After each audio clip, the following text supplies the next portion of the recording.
Hello students, let's see this question. The question says which of the following is correct order of stability of carbocation. यहाँ पे 3 carbocations दिए हैं और आपको correct order of stability बताना है। अब इन कार्बोकेटाइंस में आप क्या देखोगे कि कार्बन से डायरेक्टली क्या है, बेंजीन रिंग लगी हुई है, यानी कि इनमें जो पेरेंट ग्रुप है, मतलब आप जो बेसिक स्ट्रक्चर सब में देखोगे वो कुछ ऐसा होगा। ठीक है, ये होगा बेसिक स्ट्रक्चर। ये आपका क्या है, कार्बोकेटाइन। इसमें पॉजिटिव चार्ज है, यानी कि कार्बन पे unoccupied and unhybrid P orbital present है। ठीक है, अब अगर इसके एडजेसेंट में क्या लगा हुआ है, बेंजीन रिंग लगा, इसका नेचर क्या होगा, इलेक्ट्रॉन डोनेट करने का। इस केस में तो ये माइनस आर इफेक्ट से रेजोनेंस इफेक्ट, मतलब पाई इलेक्ट्रॉन्स की डीलोकलाइजेशन होगी through resonance, that is minus are effect, क्योंकि ये इलेक्ट्रॉन डोनेट करने का काम कर रही है। ठीक है, रिंग इलेक्ट्रॉन डेफिशिएंट हो जाएगी। इलेक्ट्रॉन की मूवमेंट होगी from the ring to the carbocation, और यहाँ पे क्या होगा, डीलोकलाइजेशन होगा इलेक्ट्रॉन का, तो यहाँ पे 4 रेजोनेटिंग स्ट्रक्चर बनेंगे। ठीक है, अच्छा, 4 रेजोनेटिंग स्ट्रक्चर बनेंगे, मतलब अगर मैं इसके रेजोनेटिंग स्ट्रक्चर बनाऊं तो कुछ ऐसे दिखेंगे आपको।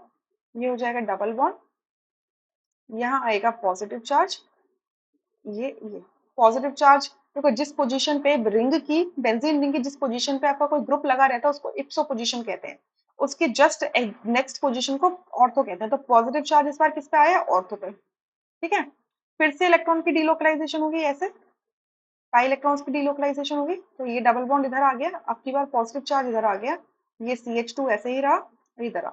अब अगर ये जो ग्रुप लगा है CH2, इससे कहां पर पॉजिटिव चार्ज आया, पैरा पोजीशन पे। अब फिर से इलेक्ट्रॉन की डीलोकलाइजेशन होगी, तो क्या बनेगा, ये कुछ ऐसे यहाँ पे। अब पॉजिटिव चार्ज कहां पर आया है, आपके फिर से ऑर्थो पोजीशन पे आया है, और फिर से अगर डीलोकलाइजेशन होगी तो आपको अपना पुराना वाला स्ट्रक्चर मिल जाएगा। यानी कि अगर आपके बेंजीन रिंग से कार्बोकेटाइन लगा है तो पॉजिटिव चार्ज रिंग पर कहां पर इंट्रोड्यूस होता है, ऑर्थो पे, पैरा पे एंड ऑर्थो पे। यानी कि कुछ ऐसे ग्रुप्स अगर रिंग से लग जाएं जो डायरेक्टली इलेक्ट्रॉन डेंसिटी को, पाई इलेक्ट्रॉन डेंसिटी को अगर ऑर्थो पैरा पोजीशन पर भेज सके तो वो कार्बोकेटाइन स्टेबल हो जाएगा। ठीक है, अब यहाँ पर आप देखिए, यहाँ पर क्या होने वाला है कि अगर आप देखो NH2 ग्रुप है, नाइट्रोजन है, NH2 ग्रुप है, NH2 ग्रुप के बाद नाइट्रोजन के पास लोन पेयर होता है। लोन पेयर नाइट्रोजन का रिंग के अंदर डीलोकलाइज हो सकता है। अब ये जब रिंग के अंदर डीलोकलाइज होगा, मतलब रिंग पर इलेक्ट्रॉन डेंसिटी बढ़ा रहा है, तो जो NH2 ग्रुप होगा रिंग से अगर ये अटैच्ड है, तो ये कौन सा इफेक्ट शो करेगा यहाँ पर, ये यहाँ पर शो करेगा प्लस आर इफेक्ट। ये करेगा प्लस आर इफेक्ट, क्योंकि रिंग पर इलेक्ट्रॉन डेंसिटी को इंक्रीज करवाने का काम कर रहा है। तो अगर ये रिंग पर इलेक्ट्रॉन डेंसिटी इंक्रीज करेगा तो अल्टीमेटली ये कार्बोकेटाइन क्या होगा, स्टेबल हो जाएगा। अब थर्ड वाले के अंदर ये कहां पर है, पैरा पोजीशन पे है, यानी कि ये इजीली इलेक्ट्रॉन डेंसिटी को पुश करवा पाएगा।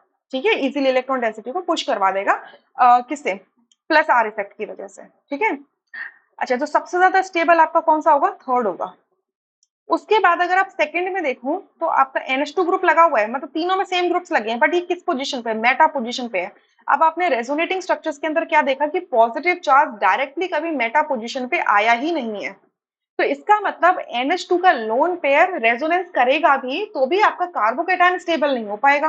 अब ये कार्बोकेटाइन कैसे स्टेबल होगा, ये कैसे स्टेबल होगा, ये इनडायरेक्ट वे में स्टेबल होगा। एक तो ये आपका NH2 ग्रुप आपका रिंग पर इलेक्ट्रॉन डेंसिटी पुश करेगा, प्लस आर इफेक्ट, बट वो डायरेक्टली कार्बोकेटाइन को स्टेबल नहीं कर पाएगा। ठीक है, क्योंकि मेटा पोजीशन पे लगा हुआ है, राइट। इस वजह से ये आपका लीस्ट स्टेबल माना जाएगा। ठीक है, लीस्ट स्टेबल माना जाएगा।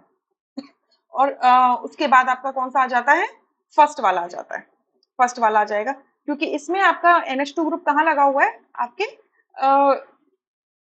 यहाँ पर लगा हुआ है, ऑर्थो पोजीशन पे लगा हुआ है। यानी कि पॉजिटिव चार्ज जब डायरेक्टली ऑर्थो पोजीशन पर आएगा तो ये लोन पेयर इसको स्टेबलाइज कर पाएगा। ठीक है, लोन पेयर इसको स्टेबलाइज कर पाएगा रिंग के। यानी कि ये हो जाएगा, प्लस आर इफेक्ट होगा यहाँ पर। अब यहाँ पर एक चीज और सुन लीजिए, जो सेकंड वाले में कंपाउंड है, यहाँ पर अगर ये NH2 group plus are effect अगर मान लीजिए शो कर भी दे, तो भी आपके रिंग की जो इलेक्ट्रॉन डेफिशिएंसी आती है कार्बोकेटाइन को स्टेबलाइज करते समय, उसको तो डायरेक्टली क्या कर रहा है, स्टेबलाइज कर नहीं पा रहा। ठीक है, डायरेक्टली उसको स्टेबलाइज नहीं कर पा रहा है। बट यहाँ से ये क्या होने वाला है कि लीस्ट स्टेबल इसका रहने का वजह क्या है क्योंकि अगर ये directly plus are effect show नहीं कर पा रहा, मतलब अगर प्लस आर इफेक्ट शो भी कर दे तो भी आपका कार्बोकेटाइन तो स्टेबल नहीं हो पा रहा है, राइट? तो इसका मतलब हम बोलते हैं कि अगर ये लीस्ट स्टेबल है तो यानी कि प्लस आर इफेक्ट कहीं ना कहीं नहीं शो कर रहा होगा। तो ये यहाँ पर कर क्या रहा है? अब नाइट्रोजन की इलेक्ट्रोनेगेटिविटी ज्यादा है तो ये यहाँ पर माइनस आर इफेक्ट शो करने लग जाता है। सॉरी, माइनस आर इफेक्ट नहीं कहेंगे उसको, माइनस आई इफेक्ट कहेंगे। माइनस आई इफेक्ट मतलब इलेक्ट्रॉन डेंसिटी को अपनी तरफ खींचने लग जाता है, ठीक है, अपनी तरफ पुल करने लग जाता है इलेक्ट्रॉन डेंसिटी को सिग्मा बॉन्ड के थ्रू। तो जिसकी वजह से आपका जो सिस्टम है वो डिस्टेबलाइज हो जाता है, जो कार्बोकेटाइन होता है वो डिस्टेबलाइज हो जाता है। क्लियर? करना तो उसे क्या चाहिए था? रेजोनेंस करना चाहिए था लोन पेयर से, बट रेजोनेंस करने से भी आपका कार्बोकेटाइन स्टेबल नहीं हो रहा, तो वो प्रेफर क्या करता है कि चलो विड्रॉ कर लेते हैं इलेक्ट्रॉन, क्योंकि अब यहाँ पर इसका electron negativity dominating effect show करने लग जाती है और माइनस इफेक्ट की वजह से ये इलेक्ट्रॉन डेंसिटी को पुल करने लग जाता है, तो कार्बोकेटाइन स्टेबल हो जाता है, राइट? सो यहाँ से सेकंड ऑप्शन करेक्ट होगा, rest options would be incorrect. ठीक है? I hope you understood this question really very well. Thank you.